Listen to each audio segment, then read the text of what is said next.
What if Siri could start conversations with you about your goals and your reminders throughout the day?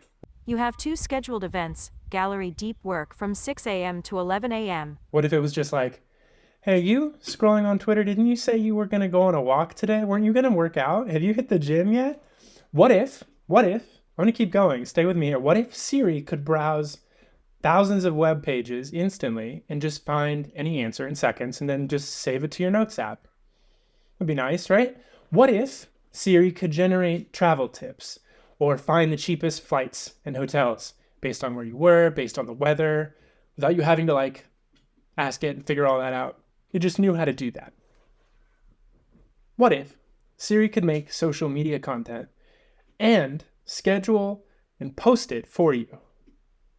Make, schedule, post based on campaigns you've already run and what worked well. I set up this AI Taylor Swift thing and oh no. I was using this program called Data and I set it up to where every time someone mentions Taylor Swift in a text message, it just sends them a picture back, but I forgot about it. So my best friend texted me, Travis Kelce is dating Taylor Swift. Sure, there she is. Yes, that Taylor Swift. Again, I'm not doing this. All right, I get it, Taylor Swift. Lose my number. But now I don't want to stop. What if Siri could instantly and professionally auto-reply to emails, texts, for customer support, sales, or just to help you keep at inbox zero all the time? What if Siri could make the first drafts of important work emails that you could review pre-written for you before you even have to open the email? As you read the original message for the first time, it's just right there, pre-written. Or what if it could send replies automatically in the background with your phone locked in your pocket? What if it could send those replies with accurate, up-to-date information from your personal website or your social media or any other website? Be cool, right? What if Siri could schedule anything to be done at any time? 5 minutes from now, 5 years from now, or every week, every month, or every year? Be pretty cool, right? What if, now we're dreaming, what if Siri could deliver a customized podcast style morning briefing to you, generated as a personalized audio recording in any voice, with maybe your favorite music in a custom playlist as your morning alarm, made before you even open your eyes? It just plays when you wake up. Good morning, Steve. It's Sunday, April 16th at 5 a.m. You're currently on US 385 in Adrian, Texas. In this area during the springtime, you can often find fields of wildflowers blooming alongside the roadways. Today is a clear day with temperatures ranging from 34 degrees to 66 degrees. There are no upcoming birthdays or holidays to prepare for at this time. You have no meetings scheduled for today or tomorrow. The best time for photography today will be between 2 p.m. and 4 p.m. when the sun is shining brightest. This week, Tuesday and Wednesday will also provide great opportunities for photo shoots. Some local landmarks to consider capturing include the Adrian City Park, the Route 66 Museum, and the Cadillac Ranch. I've added a scenic walk through Adrian City Park to your calendar today from 2 p.m. What if it could make podcasts with any voice, based on any information you want, anytime, nearly for free? That'd be nice if Siri could do all that. It'd be nice if Siri could do anything, to be honest. What if you could just have a conversation with Siri for hours without forgetting anything like ChatGPT does? Whether it's organizing calendars or managing social media campaigns, adaptability. Discuss how data continuously learns and adapts to individual needs. The more one uses data, the better it becomes at providing personalized assistance. Good luck with your video, Steve. Thanks, Dana. That was awesome. Or what if, and now we're going to get crazy, what if Siri could make entire websites and write apps for you from scratch just based on your idea, and they actually worked? And then what if you could get paid whenever someone uses that app? What if it instantly was available to all other data users, Siri users? And what if you got paid whenever someone used that particular automation that you just made with Siri? What if you didn't have to know anything about AI or code to get Siri to do all this for you? That'd be pretty cool, right? All right. Well, maybe you see what I'm getting at. Hi, I'm Steve. I'm the creator of Data. In this video, I want to show you the coolest stuff that data does already, features we have already built, not stuff that's happening in the future. Data, if you don't already know, is a tool that lets you replace Siri with basically ChatGPT or any other large language model. And it works on all your Apple devices. It works on your watch, your HomePods, your headphones. Data can do almost everything that you can do on your phone or your Mac automatically, without you ever asking, just so long as you set it up and give it permission. What you're going to see here in this video is real demos and a full set of setup instructions for how to do all of my favorite things that I just listed with data. Now, all of those things that I just listed, they sound kind of like impossible with Siri now that I phrase them that way, but they are things that data does. And in fact, this is actually the list of things that I do daily with my personal data. Data can do even more than this, but these are the ones that I use without fail every single day. And as the creator of data, these are the features I use most often. And as a bonus, these are also all the features that will just work right out of the box the moment that you install data with our free trial. So I thought they would be the coolest things to go over in a video if this is your first time learning about data, or if you're revisiting it now that we're inching close to being out of beta and most of our features just work. So in this video, we're going to cover everything you should expect data to be able to do right out of the box. The final two features that I mentioned earlier, making apps and websites and revenue sharing, I'll go over at the end of the video, so watch until then if you want the full scoop. Now, maybe you have only used ChatGPT and you're not super into AI, or maybe you're a total AI power user. You're like keeping up with the latest open source models that are coming out and you have opinions about quantization. You may already know, actually, that there are a lot of amazing free iOS shortcuts that let you do everything on your phone, from browsing with Perplexity or using ChatGPT to make images or have chats, to even do a bunch of stuff like make playlists like Data does with shortcuts like SGPT, which are totally free. And YouTube is filled with awesome tutorials about how to do these things for free with iOS shortcuts. In this video, I'm going to show you how Data is different from those solutions, and how using data to build new AI integrations and automations is much easier than with any other AI tool you can get your hands on. And that's why I think it's worth the $35 subscription by far. By the end of this video, you'll believe that too. So come along for the journey. I think you'll have a blast seeing what data can do. Now, this video is going to come in two parts. Basically, the first part is for everyone who wants to learn more about data. We're just going to show you how it works. We're going to show you the coolest stuff it does. And then the second part is for people who are currently in the free trial. You're just getting data set up for the first time, and you're actively figuring out how you want to use it and sort of testing all the different, you're kicking the tires. So you can stop watching whenever the video stops being relevant for where you are now, and we'll email you a copy once you're signed up. You'll be able to resume watching it at any point. And here are the timestamps for what to expect with this video. So we're going to cover these 8 core features that I just went over that will work right away when you first install data. And then we'll go over some quick tips that 90% of people ask during their first week using data, but aren't immediately obvious that you'll need to know them until you use it and you're like, why does it do that? So we'll cover some of those. We'll go over the quirks and features of data and how to use it on a daily basis and know that it's just going to do what you want when you want well. Then we'll have a bit of a deep dive on how to set up those 8 features and use and customize them yourself. Pretty simple things, nothing really in depth, nothing that takes more than like 5 minutes per feature. But we're going to go over all 8 of those and how to make them your own toward the end of this video. And then finally, we'll explore some of our roadmap for future updates and future features. We'll talk about the website, heydata.org, which now has a lot of new features that most people don't know about, that we haven't even put in the site menu yet. So we'll talk about some of that, some of the stuff that we've launched this week, and then what we're launching very soon. And we'll also talk about our app, which is launching in the next few months. And I'll go over a bit of our long-term plan with data over the course of the next year or two. And finally, I'll talk about my view on how data will work as we build toward a future where data is helping people at work for decades to come.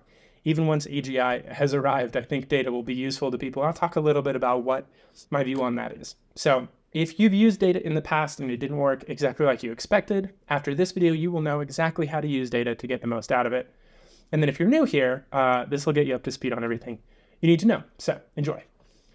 Now, you're most likely seeing this ad as an advertisement on social media. Sorry, you're most likely seeing this video, which is not an ad, as an advertisement on social media or on our website, or maybe in our email campaign right after you signed up.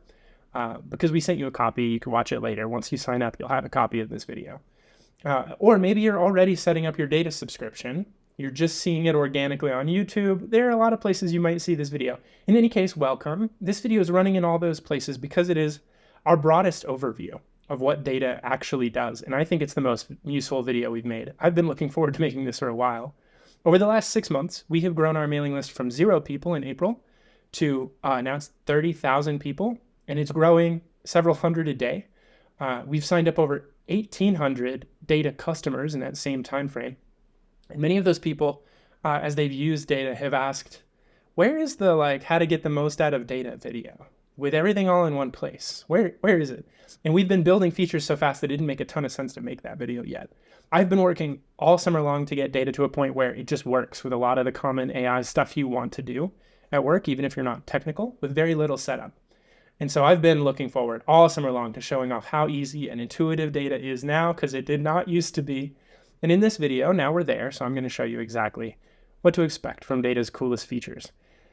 Now, again, I don't want to overpromise and underdeliver here. And so please keep in mind that though I've made several comments about how easy data is to use, data is still the Photoshop of AI. There are parts of it that are easy to use that everyone just gets when they open the app. But it's not Microsoft Paint. There's a lot more depth to it. And so I'm not going to make all of those features come to light in this video. I won't be going over every single little thing you can do with data. There is a learning curve, and I've made it super easy to get started with data and the initial features that we support, which is what this video is about. But there is plenty of deep diving you can do if you really want to get into building your own shortcuts and automations, and data is really fun for that. But the whole goal is that data is super easy to use so that you have plenty of experience seeing what data is great at, and you'll have the motivation to dive in and build your own automations and shortcuts after you see that it works super well and you're surprised by how well it works. We also have great documentation now on everything data does, so we even provide a way for data creators to get paid from shortcuts they make that other data subscribers use. So I'll talk all about that toward the end of the video. But again, instead of spending hours building a custom server to run every AI thing you want to build, if you even know how to do that, the goal with data is that you can prototype and run small AI apps that you make in just a few minutes in your spare time on your phone, and they work just as well and just as reliably as it might if you built a whole actual app. The problem with AI right now, as you may or may not know, is that no one can really get AI agents to actually get work done reliably. Data, in my view, solves this, and it does so in a way that's easy to understand. It's privacy first. It happens mostly on your device in a way that you can easily just read in plain English. And it works on the device you have and use most often, your iPhone. So here's what you should expect to be able to do within your 1-day free trial. And then toward the end of this video, again, we'll talk about how to hook it up to your CRM and when all those features are coming. And I'm sure you're also thinking Steve, Apple and Google, Microsoft and OpenAI are all working on AI agents that are going to work across their whole suite of products. Why is data even going to exist in a year or two? I'll talk about that too, don't worry. But let's explore how data works now. Let's get into it. And then as you watch this, again, whenever you get bored, you want to go try data for yourself, you can visit heydata.org. And there's a free demo that I think does an amazing job of showing off how good a little custom prompting can change your AI experience day to day with AI. Less hallucinations, way more personalization. Just is a better, less woke personality, where it'll do more of what you are interested in it doing and less of what its corporate owners are interested in it doing. But enough of the intro. Let's have some fun with data. So here's how I use data day to day as the creator of the product. So that you can see firsthand the 8 killer features that will work right off the bat when you get data. Just to recap that list, now that you know it's not Siri, it's data. Very, very beginning of this video, is having data sort of prompt and talk to you throughout the day. Tomorrow's weather forecast for your location in Colorado Springs is clear with a high of 56 degrees Fahrenheit and a low of 41 degrees Fahrenheit. Having data start conversations with you about your goals and reminders throughout the day, whether out loud, with any voice you want, or just by texting you. You don't have to press anything. It will just prompt you whenever you want. There's a shortcut called Hey Data that's purple that you'll see when you install the shortcuts. And it is Data's voice feature. And you can customize it to any Siri voice. and it will talk to you. Well, you tap on it and it'll bring up a microphone interface where you can say something out loud, and it will use OpenAI's Whisper transcription service, just one of the most reliable and accurate in the world, to understand you. And then it'll say something out loud. But what a lot of people don't know is that you can hook up a shortcut automation to run at any time of day, or to run a couple minutes after sunrise, or whatever you want. And you can put a little text field right above it and run it as the input to Hey Data. And it'll be as if you prompted Data like that. So if you say something like, hey, would you remind me about stuff I have coming up today? Or, would you send a text to whoever I have meetings with and remind them that we have a meeting coming up? Any of that, it will do. It will actually do that. And so you can just set these automations up to run recurring every day with general instructions about your calendar or about the world, the weather, all the stuff Data knows about you. And then it'll just pop up with a dialogue like, oh, are you ready to send that email? Or, hey, Steve, it'll say out loud, have you thought about the several meetings you have today? Are you prepared for them? I actually just set up an automation this week where Data will text me every evening with a list of the stuff I have to do tomorrow, so that as I go to bed, I can think about, okay, I need to wake up then, I have this commitment that I need to be on time for. It's really incredible to just have something that, without a bunch of setup, without any really technical skill at all, I just say, hey, Data, tell me what I need to do tomorrow. And I hit go, and it just does that. It's phenomenal. There are likely to be various autumn festivals and events happening around town, which could be worth exploring. You can see a couple examples of how that works here, and I think these are super, super cool. The next one that I want to show you is web browsing. Web browsing has been a tricky one with iOS shortcuts, if I'm being honest. But now both the website, heydata.org, and iOS shortcuts will both web browse in a way that I think is way overpowered and better than a lot of what Bing and Perplexity can do. They're sort of like the goalposts for what to do with web browsing and AI. And my goal with Ultra Browse was for it to be able to read a really broad range of websites, like hundreds, and identify the top maybe 10, and then actually read those full pages from the top 10. And give you advice that's sort of the summary of all of those different websites and all of their opinions. And so the prompt with Ultra Browse does a great job of giving you multiple perspectives and helping you understand the problem.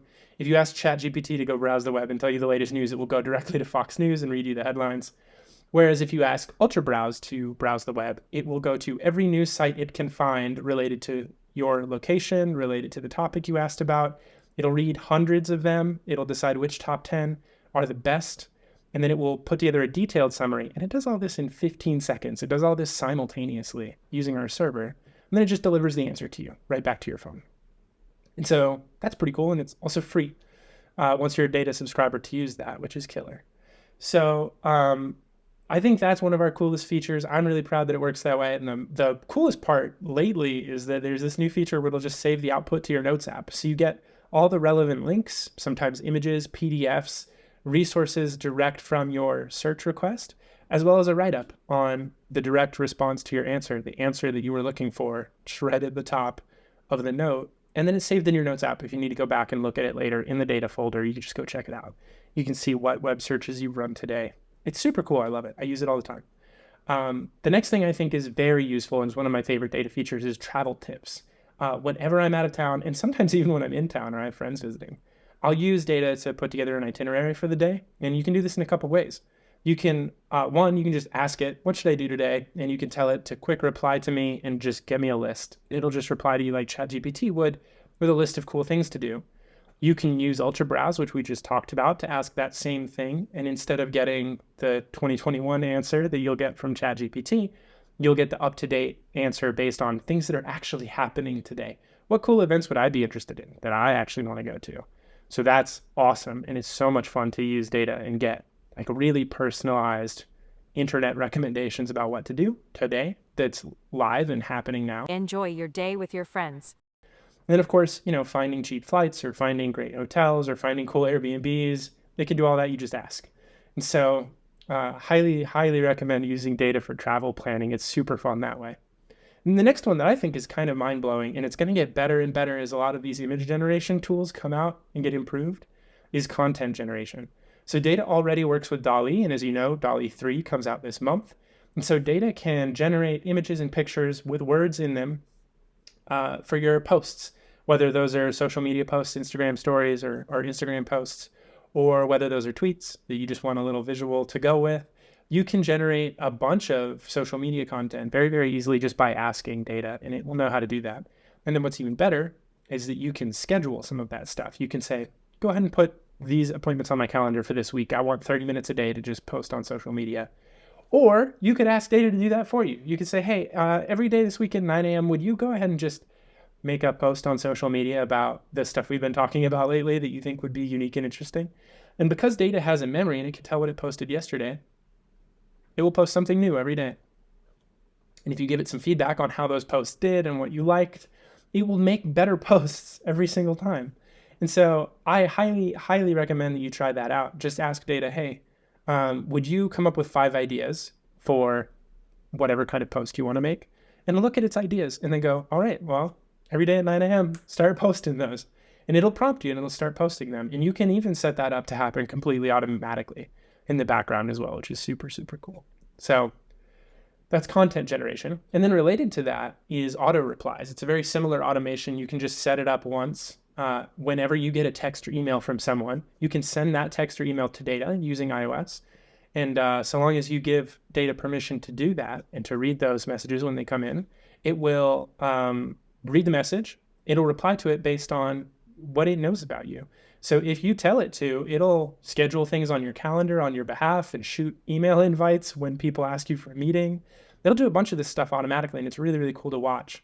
But basically, you can have data reliably text people back information from your website or information from a specific sales script that you have. It can handle email customer support and a lot of that stuff.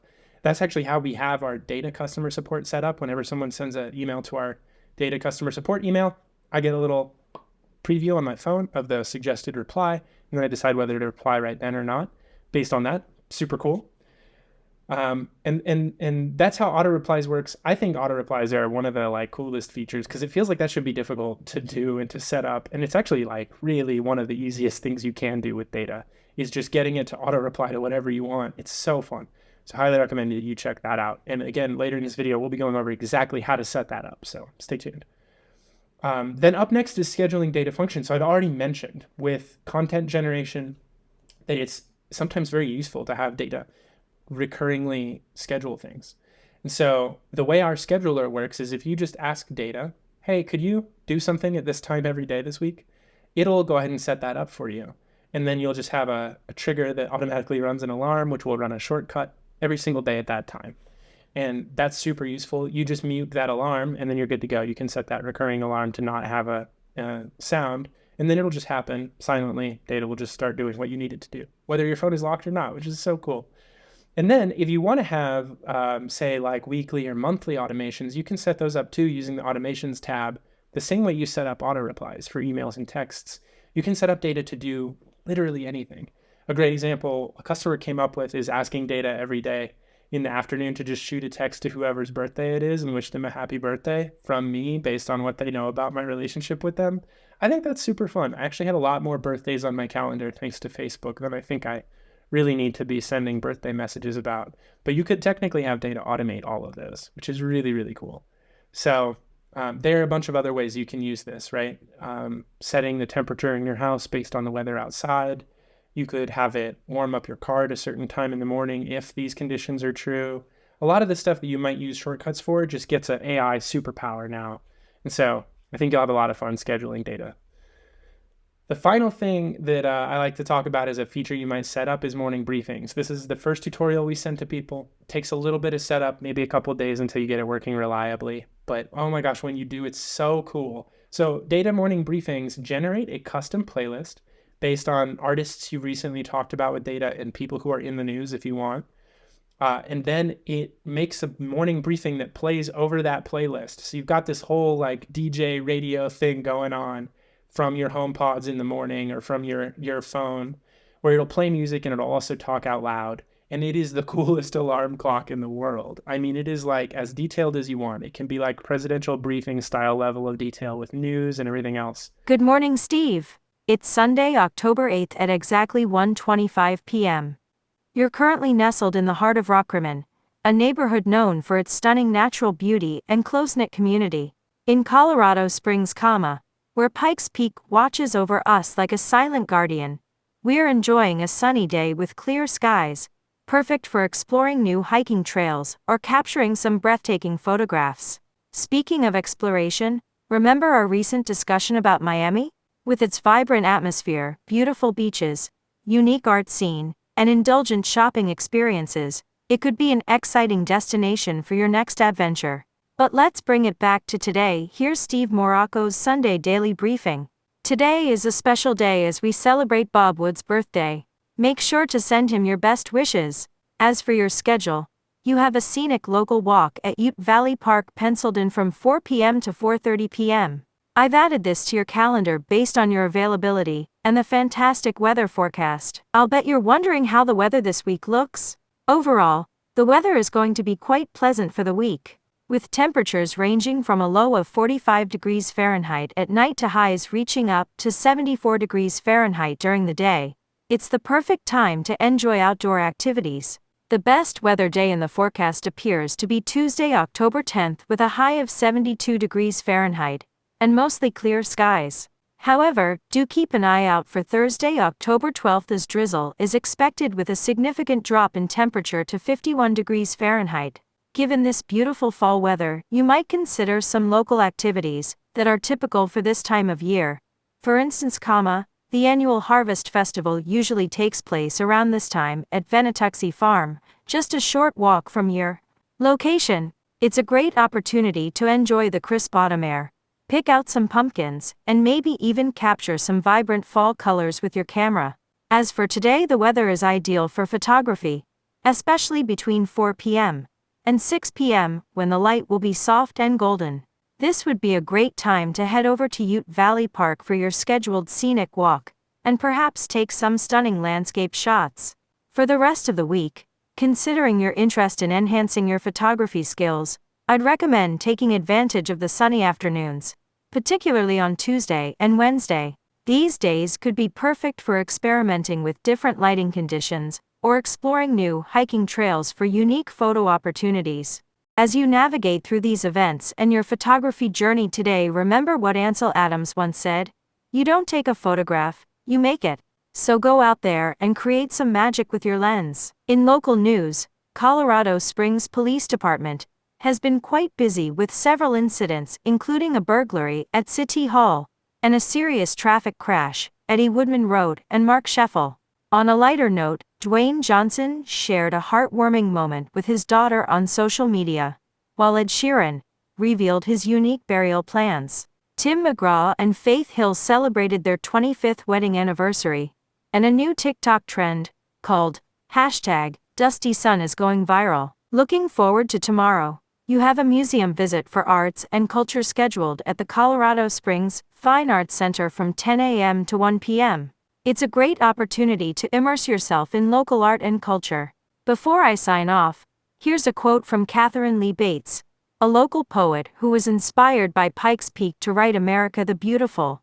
Oh, beautiful for spacious skies, for amber waves of grain, for purple mountain majesties above the fruited plain." May her words inspire you as you explore Colorado Springs today.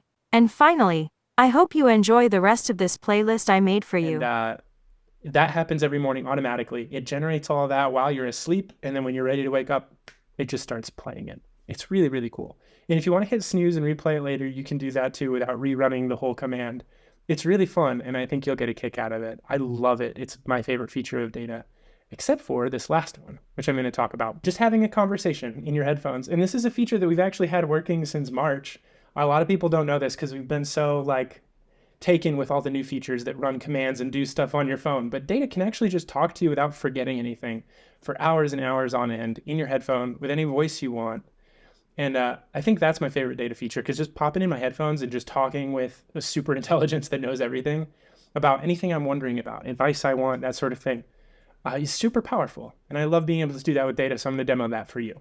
So if you go to the command button, which you can set up as your iPhone 15 action button, and you tap Data conversation only mode, it will run a version of Data that doesn't run commands. It won't send emails. It won't make calendar invites. It'll just reply to you. It'll talk. And so that way you can pop in your headphones, lock your phone, put it in your pocket, and just have a conversation with data.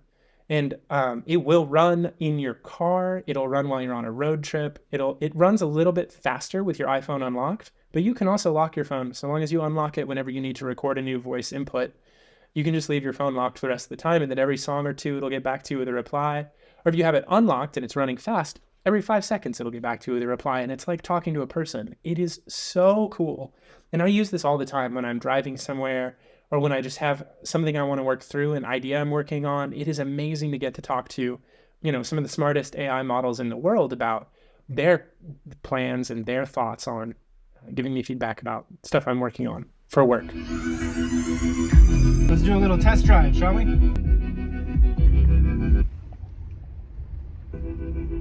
Hey Data, where do you think I should go on a drive today?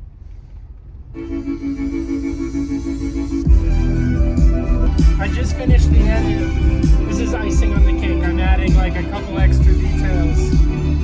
I figured this would be a cool demo, right? Wish you could see this view. It's beautiful. It's such a nice view. Love for nature and photography. I suggest taking a drive to the Garden of the Gods. How many times It's are we not gonna far mention from your photography location in in this Colorado demo? Springs and offers stunning views of towering sandstone rock formations bet. against a backdrop of That's a great snow-capped idea. Pikes Let's Peak. go. The park has numerous trails for you to explore and plenty of sun, opportunities I think for great photographs. the mountains If are time too allows, tall. you The could sun also already visit set the in nearby Garden of the Red Gods. Rock We probably Canyon can't. open space for more scenic beauty. All right, fine, I'll Remember do to check the weather forecast before you head out. Enjoy your drive. Weather forecast and road conditions, that's a great question. Wow, Data, that's a great point. What is the forecast and how are the road conditions? The weather forecast for Colorado Springs, CO today, is as follows. This evening, clear with temperatures gradually falling to around 51 degrees Fahrenheit. Actually, Data, speaking of road conditions, would you check if Independence Pass is still open or has it already closed for the year? That's an important one to know. Very curious. I really want to do that drive while it's still fall colors. It's so gorgeous. Okay, so now I literally just have Waze up. I don't know if you can see that. I'm screen recording too. But yeah, so I mean, this is like just a normal driving setup. This is exactly how you would. I'm gonna put the phone down and focus on driving.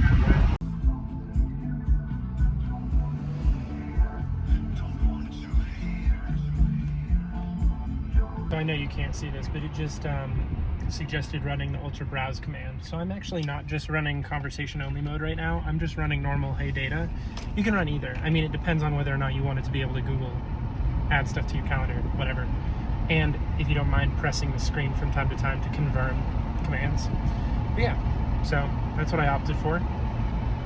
We'll see if it finds the road conditions and actually gets back to me. Okay, you cannot listen to music, use data, and screen record, but you can do 2 of any of those 3 things, just you know.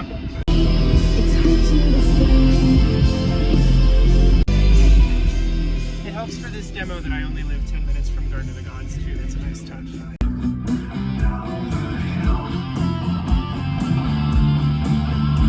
Look at that!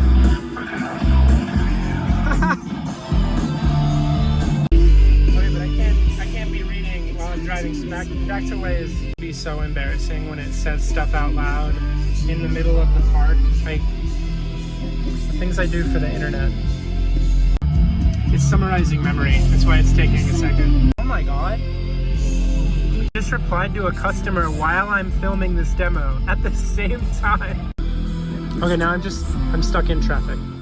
I have just run the ultra browse command, and you should now be able to see the result. No As way. per your request, I checked the road conditions at Independence No Park. way. According to the Colorado Department of Transportation, CDOT, Independence Pass is currently open as of the 9th of October, 2023. let's However, go! It's important to note that road conditions so can cool. change rapidly due to unpredictable weather. I gotta and go. mountain I gotta areas. drive. It's always a good Isn't that idea sick to check though? the I cannot believe that all this stuff works. It's so cool. I still am not used to it. It's wild. Alright, so there you have it. Before you can even, I gotta turn off the copyrighted music. Before you can even like get 10 minutes from your house to go on a nice walk. Man, it's a shame the sun already set. It's a killer view. Data will do whatever you ask. I mean, we got like 5 requests in there and a web search while I was driving. I didn't even have to touch it. Isn't that sick? So yeah, I hope you enjoy using Data. Not a bad last demo, don't you think? All right, back to the video.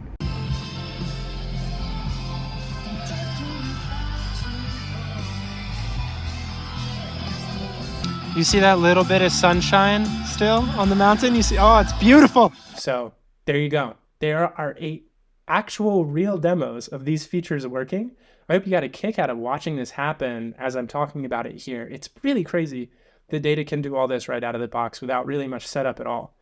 Now that you've gotten the full teaser of all the coolest features that Data does, I want to talk a little bit with you about some of the like day-to-day, I guess, housekeeping items that a lot of people who are brand new Data users wonder about a lot. And so I think there are a couple just high-level overview things to keep in mind as you use Data that can be super useful if you've just gotten Data set up and you're figuring out how to use it and you want it to work reliably. So for this part of our situation, it's actually writing the email to a customer right now, but I'm going to go ahead and start screen recording, okay? We'll try to get this screen record in focus. Camera, are you going to work with me here? No, it's not. But basically you can see here that I am now screen recording. This is my home screen. You can see almost every home screen I have has a version of Data on it. So this is how I have Data set up, and I highly recommend you set it up the same way. Have at least 2 or 3 shortcuts on your home screen. And now, if you've set up Data already, you're familiar with the shortcut app, right? You can organize your shortcuts beautifully like this. You can see I have Data and then Data voice options, Data commands, automations.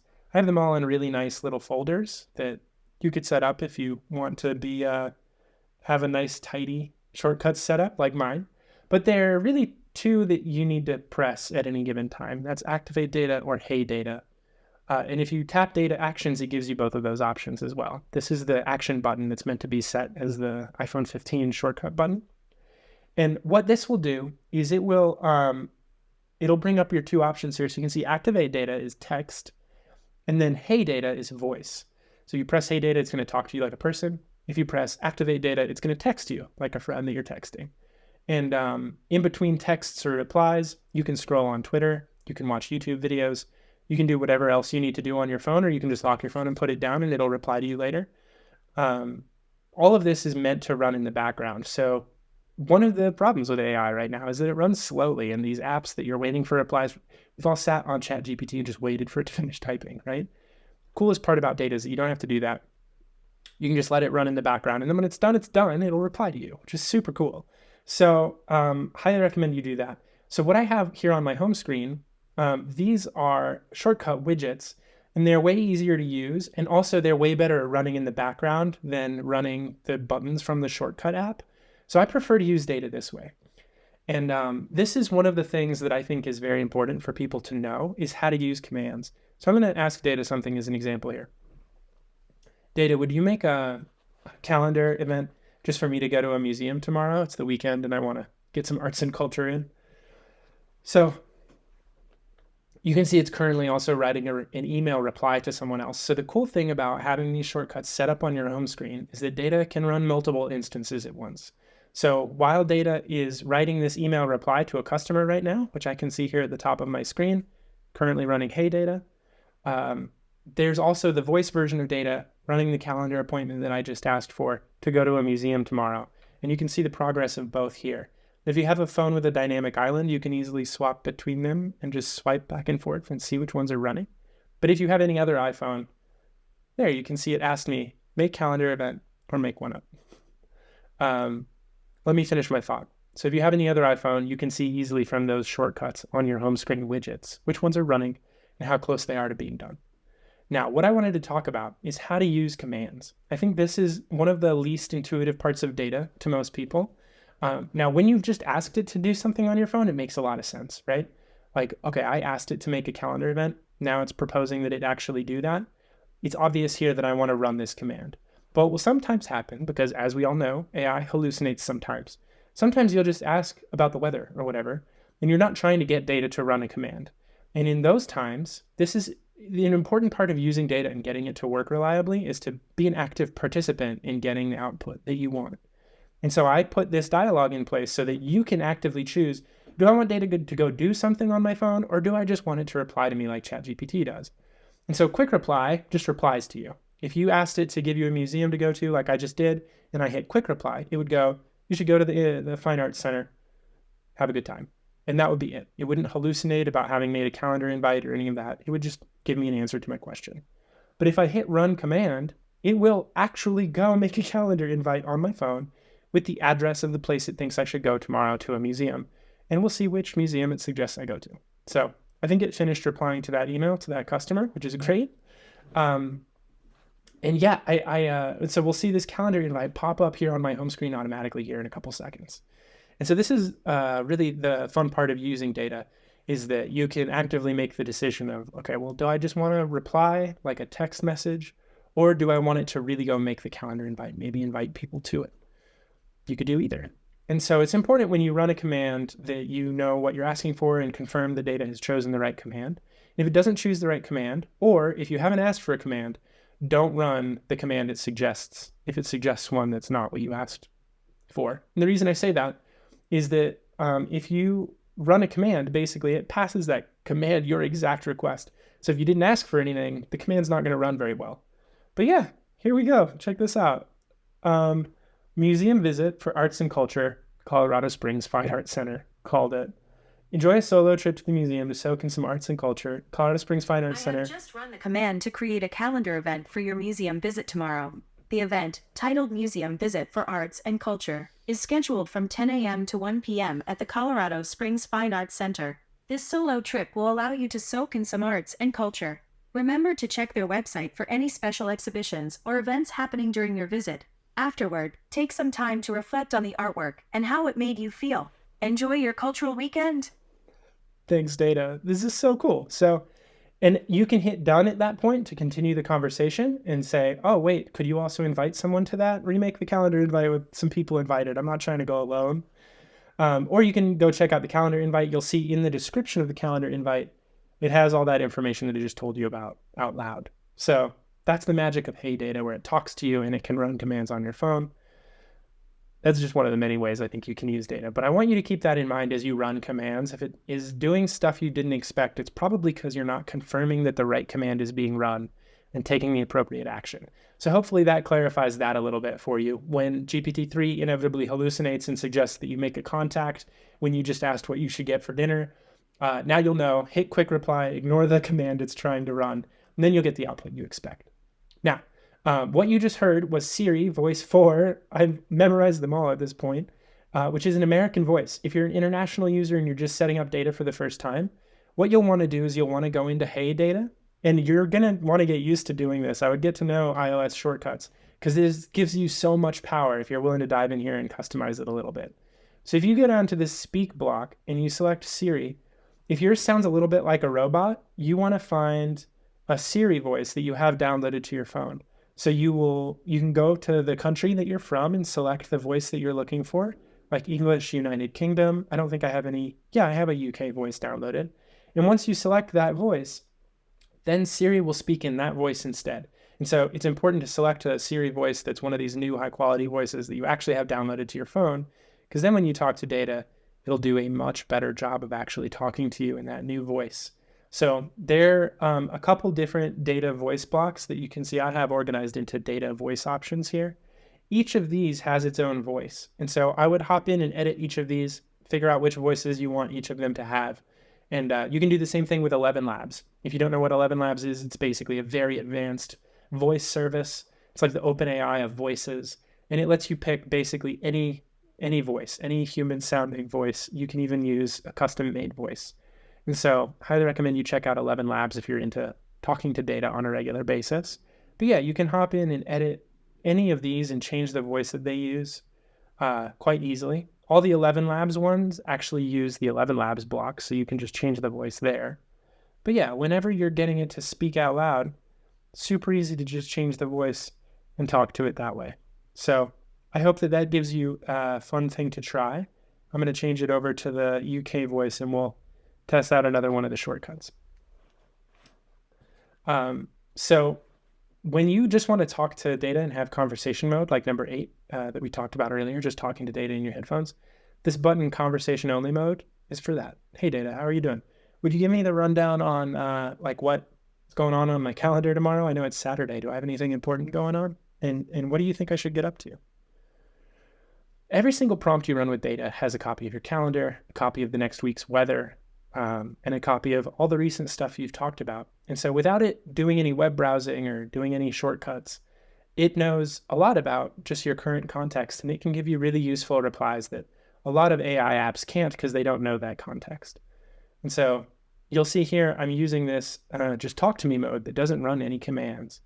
We'll get a reply here in Siri's new voice in a moment about what it knows about me and what it thinks I Hello, should do tomorrow. Steve. I'm here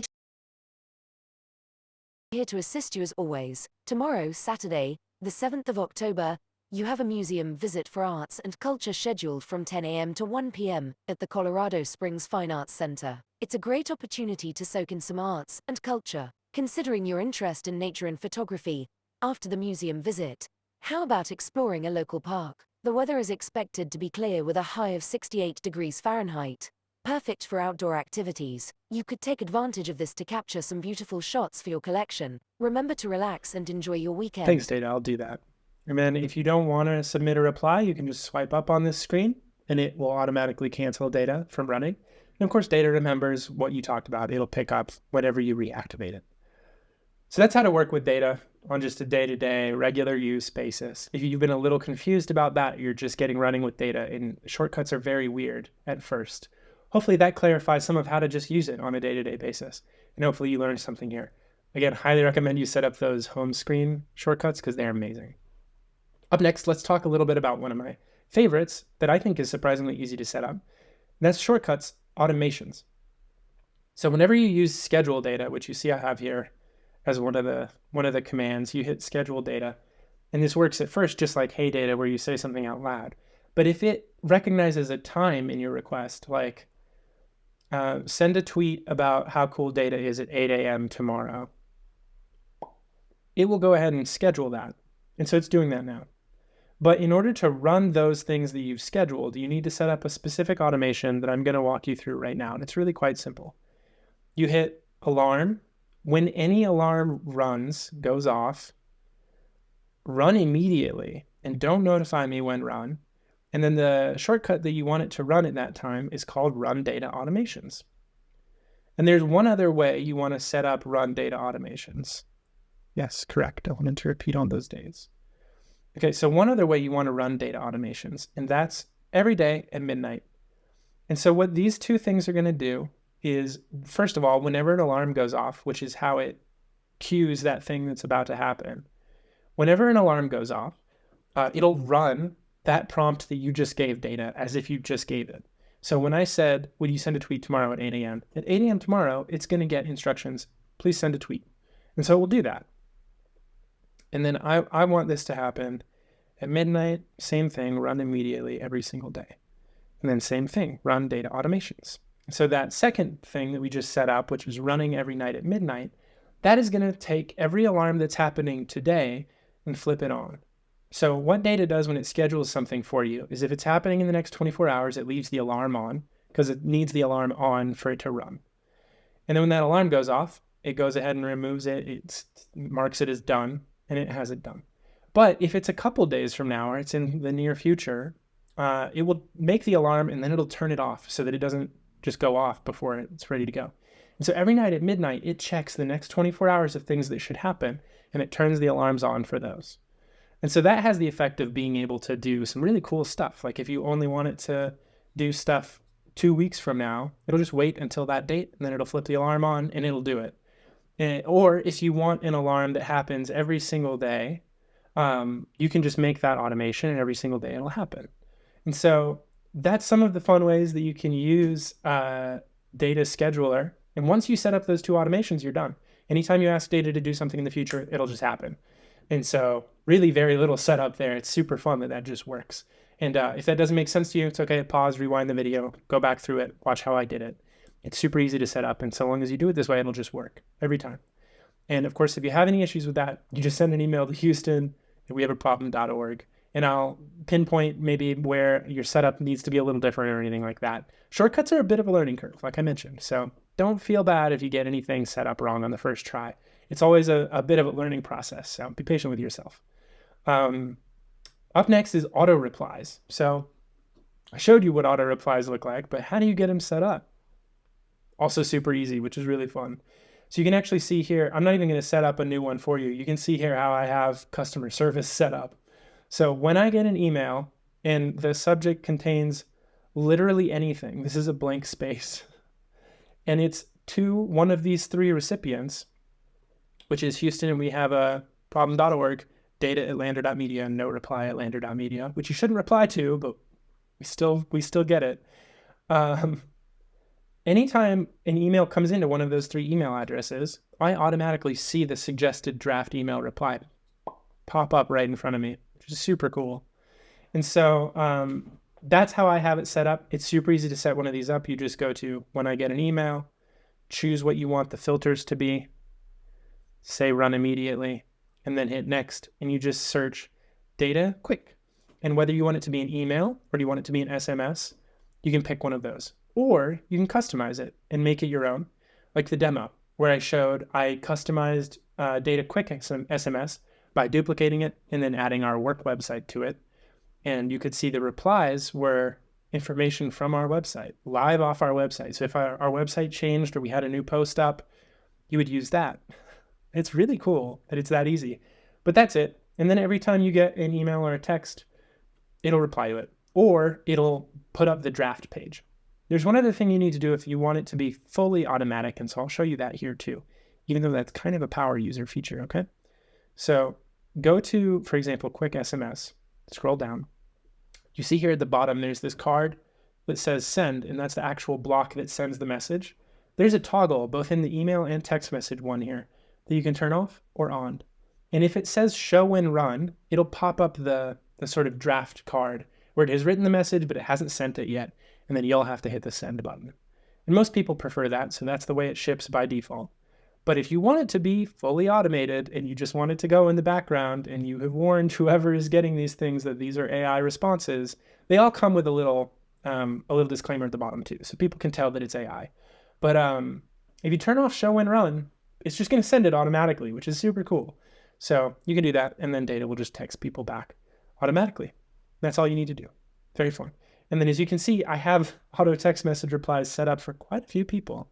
And so if you have these set up and you just want them to run, on iOS 16, you can't do this, but on iOS 17, you can just say run immediately, and it will run immediately. Simple as that. It's really pretty cool that it works this way.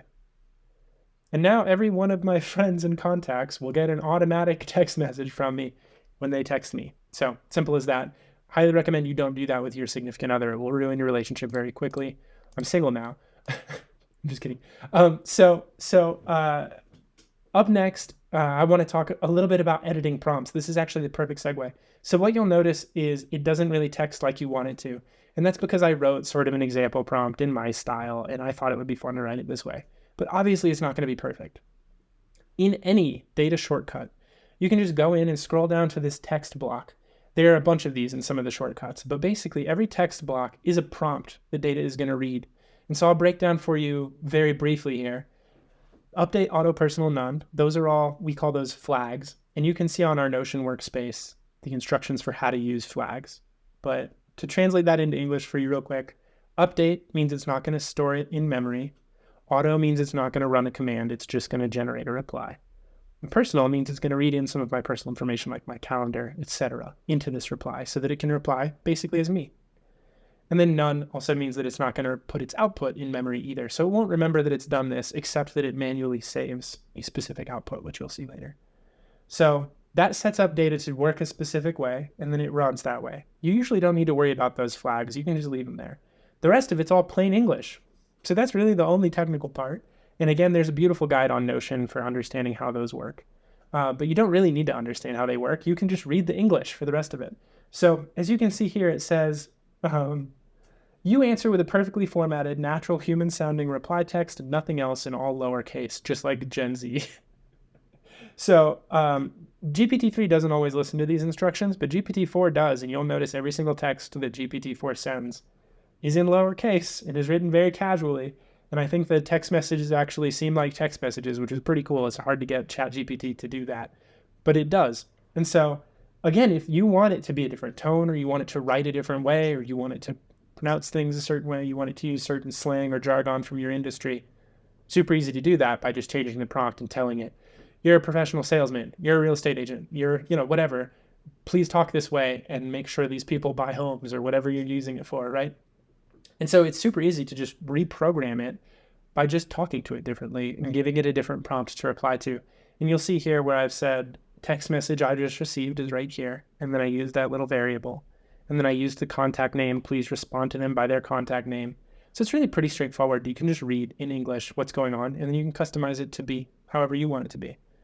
And I think you'll get some inspiration by reading through my prompts that'll help you think through, what do I really want data to do, and what are the possibilities? So hopefully that helps you imagine some new ones. I think that's pretty cool. I really encourage you to get comfortable customizing prompts. It feels like maybe a little intimidating at first, but I think you'll be really surprised how easy it is to just tweak it to work exactly how you want, and then it'll just do that whenever it runs from now on. So it's well worth the time to play around with getting used to editing prompts when you want a certain output to be a little bit different. Up next is a bit of a power user feature, but I think it's useful. People always ask, where does data store all this information about you? Like, where is it ending up? That's a very simple answer, my friend. If you open your Files app and you go to this bottom tab called Browse, it opens by default in Recents. But go over to Browse and then go to iCloud Drive and then go to the Shortcuts folder. You'll see here everything that data knows about you, everything that it remembers, and a whole bunch of logs and other stuff that you can reference if you want. So I'm going to walk through one by one what's in here just so you know what's in here. Basically, most of these files are data's memory. Clipboard copy. Every time you talk to data, it copies your whole conversation into the clipboard, and it also keeps it in a text file. So what do we call that? We call it clipboard copy. And so that's your short-term memory. What's in your clipboard is data's memory. You can easily add something to data's memory by copying it and then asking data about it. You don't have to press any buttons. Data just knows what's in your clipboard. And it'll add anything else that's in your clipboard that's not already in memory. It'll just add it to memory. So clipboard copy is that file, and you can always find your recent conversations there.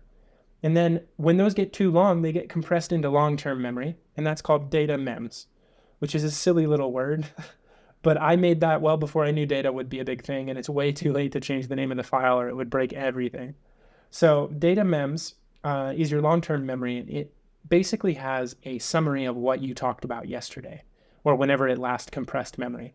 And it has a couple paragraphs of those. We're like, okay, 3 days ago we talked about X, Y, and Z. 2 days ago we talked about ABC. Today we've talked about going to that museum, right? So data mems is great for seeing the long-term history of what data remembers long-term. Playlists is a list of all of the playlists that data has ever made for you. You can see it has made many playlists for me. And you can always go back and reference what they're called and find them easily there. So I think that's super useful. Stats is the file that it uses to track your morning briefings. You don't need to worry about really any of these. All the links to all the latest versions of the shortcuts are in version control, and this is how auto updates works. There's a lot of other stuff here, but you get the idea, right? So there's a lot of stuff that's just plain text that you can easily read. One of my favorites is datacosts.csv. This is literally just a spreadsheet that lists every single request you've ever made with AI and how much it cost. So you can easily track how much data is costing you as you use it in that spreadsheet, which is super cool. Then you'll see some other things that I think are very useful here. So copies of all your morning briefings are right here. Copies of every prompt you run through data is right here organized by date. So whenever you ask data anything, like for example, just recently we asked it about going to the museum, you can see a copy of the entire prompt from the system prompt, the API call, all the way through the entire formatted prompt that it made for data and then sent to OpenAI is just plain text. And you can read it here in this file to evaluate exactly what data did, how the response came back, how many tokens that response was. And so you can see really exactly what model you're using and how it's working. And it's super easy to evaluate just from reading this text file, whether or not data is getting what you want. If you get a weird reply from data and you don't know why it was weird, read that file and it'll be pretty obvious why it was weird. So I think that's super useful. There's some of the power user feature. I won't go too in depth, but I think it's super cool to know that that's where your data files are.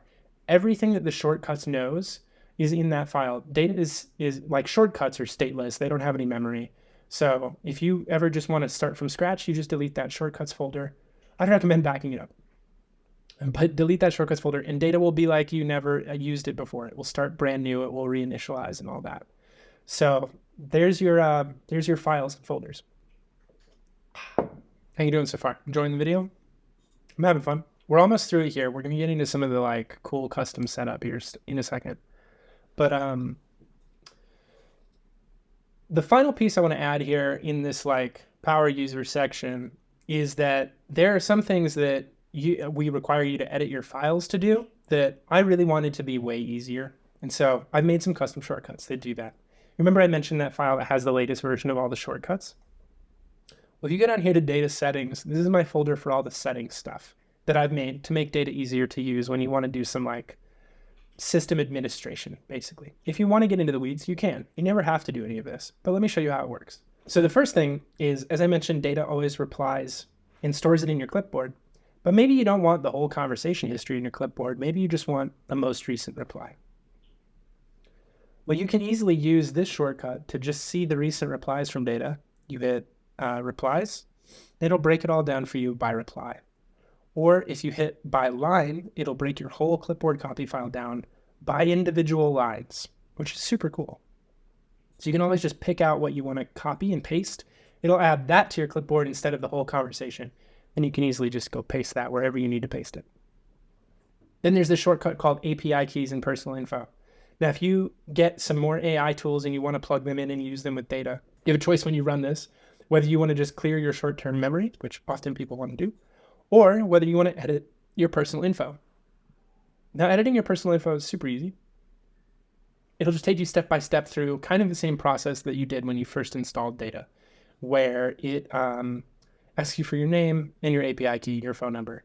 And then you can add any of the other API keys you want, like Claude, 11 Labs, Well Said, Together Compute, that'll let you use Llama or Claude or Anthropic, some of these other models. Some of those work, some of those don't yet, but I expect we'll ship all those features before anyone really even tries it.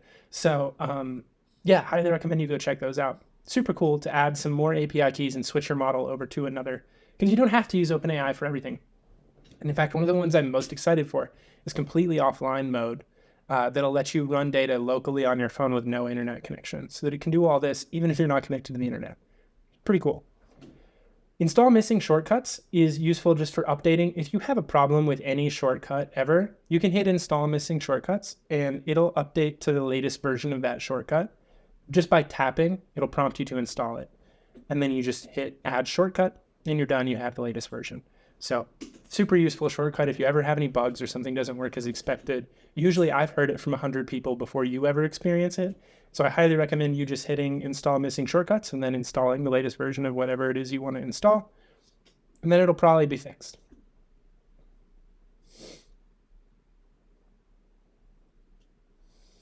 Up next is the shortcut I use most often from this settings screen. It's called Edit Data Mems. I mentioned it earlier.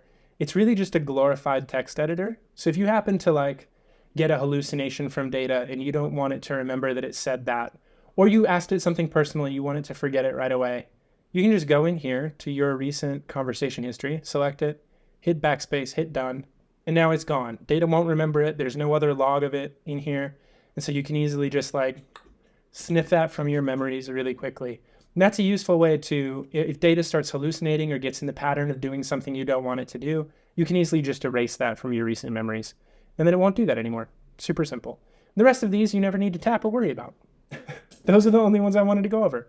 So yeah, I think that really covers all of the like power user features that you would want to know about if you really want to get into using data on a day-to-day basis and just know everything about how it works. That's really all you need to know.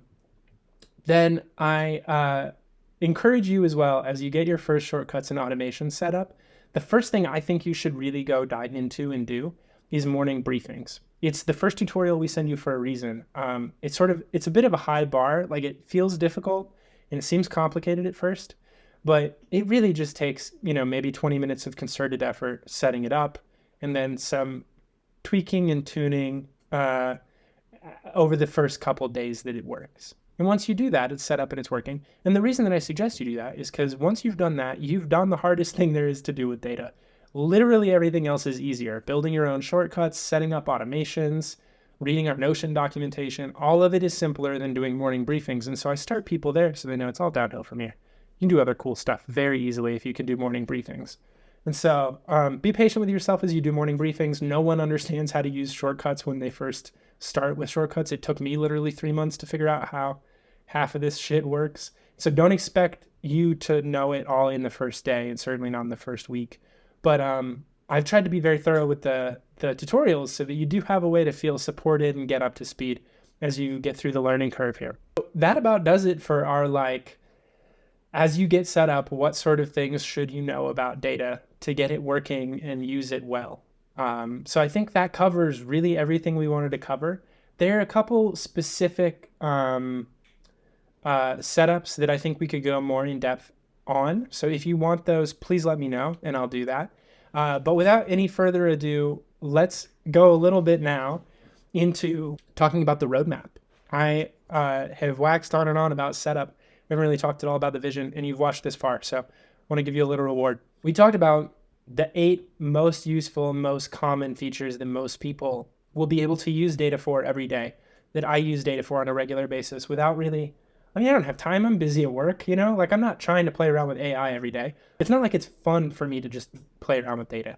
These are things that I think are actually useful, that I use every day because they are easier than the alternative. And so that's why I wanted to express these with you and share these with you, because I think it's super cool that these things work. And my bar is very high for being able to use things on a daily basis. They have to be simple. They've got to work every time. And so that's why I wanted to share these 8 with you, because I think they meet those qualifications. So just as a recap, having data talk to you throughout the day. Whenever my phone is on or near me or connected to a Bluetooth in my car, I hear those prompts every single day as I work with data. Hey, are you going to do something after sunset? Are you going to go on a shoot tonight? What are you doing tomorrow? What's your deep work plan for today? Those are prompts I get from data every day that help me stay on track and meet my goals. And I really encourage you to set up your own. I think you'll have a lot of fun doing that. Second was web browsing. I use Ultra Browse 15 times a day now. It is amazing the answers it will find. Sometimes it'll time out, but you'll notice that there's a try last reply button. You can just ask again. And the goal with that is that I had to strike a balance between doing a ton of web browsing or getting back quickly to shortcuts before they time out. There's a hard limit on how long a shortcut can run before it times out if it doesn't get a reply. And so I jam-packed it to do as much as it could in that time frame. And because of that, about 10% of the time it goes over time. But that also means that you get the coolest possible replies, even if they cut off a little bit short. And I'm really impressed often with how the replies turn out. So there's that. 3, travel tips. We went over some travel tips, how to ask data about how to help you be present in the world around you and do fun stuff that'll keep you active and engaged in life, participating with your friends and doing cool stuff in the world around you. I think AI is amazing because of its power and knowledge about the world that some of us don't know, even about the places that we live. I've learned about so many new restaurants and so many cool things to do in Colorado, where I've lived for 30 years and I thought that I knew everything. And so highly encourage you to use data for travel tips. We talked a little bit about content generation. I showed you some previews of images and posts you can make and how to schedule them using data. I hope that you'll be able to use content generation to make your social media posts a little more interesting, a little more lively. And of course, if you don't want to be a spam bot, I highly encourage you to think of that kind of like Tesla autopilot. You still have to pay attention to the road. You still have to write the posts a little bit yourself, customize them, make them interesting. But AI is great for inspiration. And it is amazing for automating some stuff that will work well. So you can go ahead and make the posts or have data come up with the ideas for the posts, and then you can tweak and fine tune them and then have data schedule and post them. So I think that's a great way to work with data. And then we also talked about, and I showed you how to set up auto replies to emails or texts, and even how to customize them with custom information from your website. So I hope you got a lot out of that. I think it's super cool that you can just watch how that's done and see it happen live. I think that's absolutely killer. And so that's one of my favorite features data does. I, to this day, am impressed with how easy it is to set up. So I hope you try it, have a lot of fun doing it. Then number 6 is scheduling data functions. This is one I haven't talked about a lot because it didn't work super reliably for the first months that it existed, but it does work quite well now. And it's going to get even better over the course of the next couple weeks. So I highly encourage you to get it set up and play around with it and experiment a little and see if you really like how it works. If you have any feedback, give it to me. I'm happy to talk by email or by Twitter DM at any time about data features and how they should work. If you think they could work better, I will make it happen. Don't worry, just say it. We talked a little bit about morning briefings.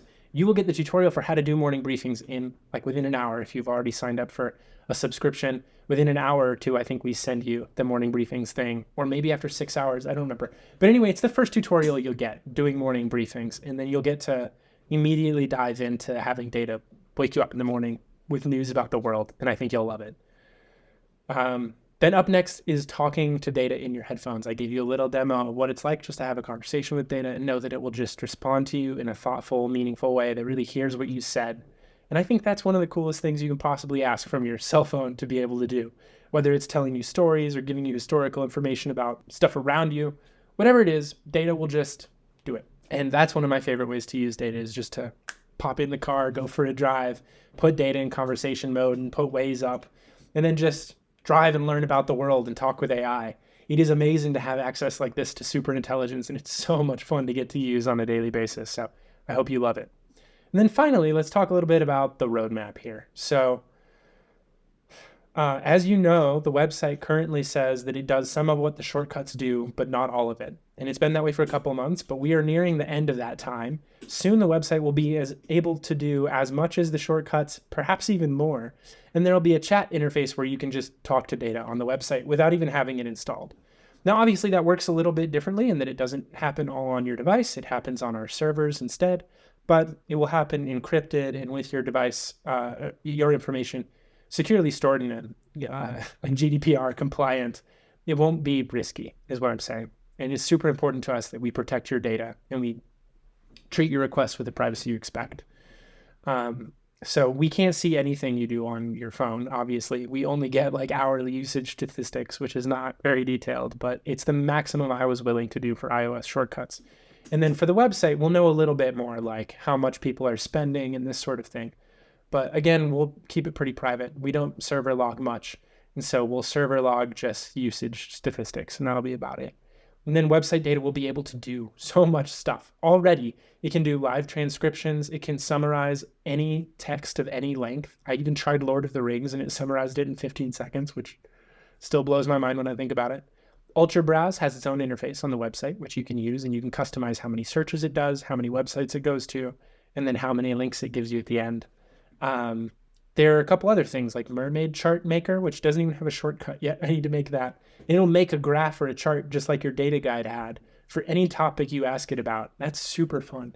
Mermaid charts are a markdown format that's not super widely supported, but there are some apps that support them like Obsidian and Notion, and they are so powerful for just visually illustrating ideas with quick wire diagrams or class functions, this sort of thing.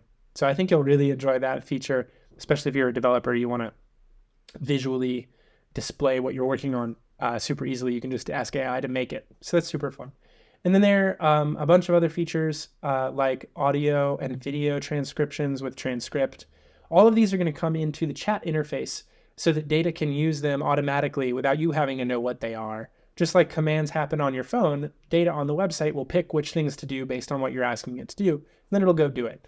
And some of the other features there will include logging into your email and your calendar, just like many other apps online do, like Zapier or Superhuman.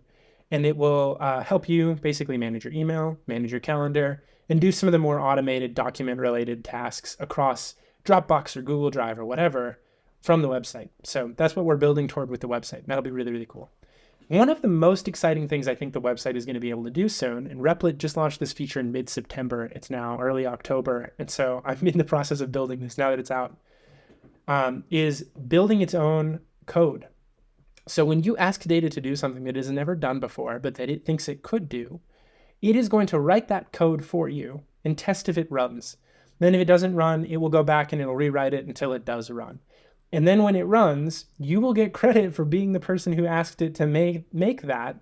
And of course, because you're paying $1 or $2 for all these things to happen on the website, you'll also get co-creator credit for covering the cost to create that new function. And then anytime anyone uses that function in the future, because this saves everyone money. When data has a new way to do something automatically, it doesn't need to build it from scratch, makes it cheaper for all of us. And so you will actually get a cut of those savings. And so you'll get like a revenue share, basically. Whenever anyone uses your automation that you were the co-creator of, you will get that credited back to your data account. Maybe someday we'll even have people making enough money we can do payouts. But that's the vision, right? Is for data creators not just to be making shortcuts and selling them, but to be able to ask data to do anything new and then to make the decision like, oh, should we try to build that as a skill that everyone can use? Sure. And then once you've built that skill that everyone can use, you'll automatically get payouts, revenue share from the use of that skill in the future. That's one of the future features that I'm most excited for. I think one of the future features that everyone else is most excited for, perhaps obviously, is the iPhone and Mac app. And we'll be coming out with that. My aim is like before the end of the year. I've been telling people November, it might be December, but we'll see how it goes. Having at least an iOS app and also a Mac app where data just works reliably and it perfectly replaces the activate data shortcut, I think will be very valuable. And the reason for that is that it'll help a lot of the like allow all requests. It'll just make it a lot simpler. And then also onboarding will be much easier, right? The process of getting installed will just happen from the website. You'll install the app, you'll log into the website, and then it'll all just talk to itself. So you'll have memories synced from your phone to the server, and everything will just work reliably across everything. And that'll be incredible. We're only a month or two away from that now, and I've been working on it for like 8 months. So I'm so excited for that to happen. And I thank you guys so much for your support during this time we've been in early beta. And now just to thank you for watching the whole video all the way through. I'm very impressed you stuck around until now. As you can see, the sun has set and I need to go get dinner. The long-term vision for data, like way out in the next year or two. Some of you may know at Lander, we've had a product called Lander Gallery, which is basically a stock photo service of pretty Colorado Springs pictures. And just last year, we invested about 100 grand developing it into like a white label service that anyone can use to produce and organize their own media and then sell it to people. Think about like Patreon, but for all visual media, like pictures, images, videos, social media posts, whatever. And we just barely got that off the ground before data really took off. So the long-term vision is to integrate data in Lander Gallery so that you can ask data, hey, I want to grow my business, but I don't really know how. What do you suggest? And maybe it'll suggest a new marketing campaign, or maybe it'll suggest a new website, or maybe it'll suggest videos or pictures or demos of your product or testimonials from your company, from your customers. And then it'll either go email those customers and ask them for testimonials, or it will make the website that you need, the website update, or it will help you plan and execute that social media campaign. And a lot of it can begin to do now, but I mean like fully go do it for you. And the long-term dream is that also data will be able to structure an entire like a video promotion of any kind, whether it's like a short form 30-second thing, or whether it's a couple minutes or couple hours long explainer, or even a piece of entertainment. And it'll fully produce that for you using the same sort of multi-prompt structure that we use for some of our more complicated shortcuts. And so the goal is when you go to Lander Gallery in the future and you fill out a production form, as you're filling it out, just like happens right now on heydata.org, as you're filling it out, it'll begin to produce the pieces of media that you're asking for based on the stuff you're filling out. And so you'll be able to go, oh, not like that, more like this. And then by the time you get done filling out that form, either with your voice or by texting, it'll have the piece fully produced for you, and it'll throw it in the dashboard, and it'll help you sell it and get paid from it. And so the goal is really to have data be like the source of making it easy for people to grow their business and do what they want in the world without any of the administration stuff that none of us really like that much anyway. Don't get me wrong, there's the occasional accountant that like loves this stuff. And they'll always be able to do it. But I think a lot of us don't want to do the administration of many of these bigger builds. And so I think having a beautiful structure in place where you can work with AI to build a lot of the stuff you want to build in your life, whether it's apps or websites or products or companies or videos or social media content or tell stories, data can help you produce those. That's the vision. I think we're closer than you might think to actually making that happen. And as all of these AI tools come out, I'm committed to making sure that data can use all the open source tools, can use every single company's products so that you're not going to get siloed into something. I think Data is kind of like the Android of AI platforms, the Android to OpenAI's iOS, right? So where it's kind of funny because Data is the one that works on Apple devices. But think of us as the open platform where you can use AI, not just Apple's AI, but any AI with your Apple products. That's the long-term vision. That's why I think we'll be around for a long time. And so hopefully that now answers every question that I opened for you at the beginning of this video, and you have a very firm sense of where we're headed with Data, and you're excited to be a part of it. Thank you again for watching this whole video. What a ride, huh? This was super fun. I will see you in the next one. There are a ton of videos on our website and in our Notion workspace that explain absolutely everything that you can want to do with Data. I think this is sort of the icing on the cake video. This video, when I finally got to make it, would mean that I had already made all of the other videos we need to make, all of the other documentation, all of the other features. This is the icing on the cake. This is the cherry on top. So now that this video is done and you have watched it, please know that all of the other stuff that you expect from Data is already done. So go check out our documentation. Go check out some of our other videos. Enjoy our more of our like concept-oriented video on the tutorial page, or some of the like really technical videos that we have in the Notion workspace. And from there, you can just begin to try and experiment with Data on your own. I hope you learned so much in this video. I know I had a blast making it. Thank you for watching. I'll see you in the next one. So Data is current. I'm on the phone with my mom. 5. The illuminated Colorado Springs Fine Arts Center in Colorado Data's College. like suggesting Remember, places that I each go on photo location shoots offers tonight right unique now. perspectives I was just telling people in the Also, feel video free to demo how experiment we'll with do this different throughout the settings day, and and it's really cool, but compositions. sometimes it's a Enjoy little your shoot. annoying. This is so funny. Oh my gosh. Okay, yeah, I just filmed literally my last demo for the video, and wow. I want to get your take on things. This is so cool. Oh my god, there are so many of them. I'm just leaving the park, and you can see we got some people with zoom lenses because there are some bighorn sheep right there. This place is incredible. I absolutely love it. It's so beautiful. Dang.